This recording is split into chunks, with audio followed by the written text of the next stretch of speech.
పలకరించాలంటే జైరాంజీకి, వీడ్కోలు పలకాలంటే రామ్ రామ్, ఆశ్చర్యానికి అయ్యో రామ, ఆక్రోశానికి రామ రామ, ఆనందం పెళ్ళుబికితే జై శ్రీరామ్, ఆకలేస్తే అన్నమో రామచంద్ర.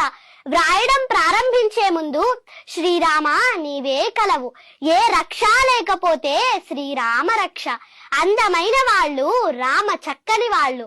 రాజు ఎలా ఉండాలంటే రాజారాం, భర్త ఎలా ఉండాలంటే సీతారాం, కొడుకు ఎలా ఉండాలంటే దశరథరాం, అన్న ఎలా ఉండాలంటే సౌమిత్రిరాం, స్నేహితుడెలా ఉండాలంటే మారుతిరాం, పాలకుడికి పర్యాయ పదం అయోధ్యారాం, వీరుడెలా ఉండాలంటే కోదండరాం, పోషకుడెలా ఉండాలంటే కారుణ్యరాం, కష్టాల్లోనూ ఆనందంగా ఎలా ఉండాలంటే ఆనందరాం.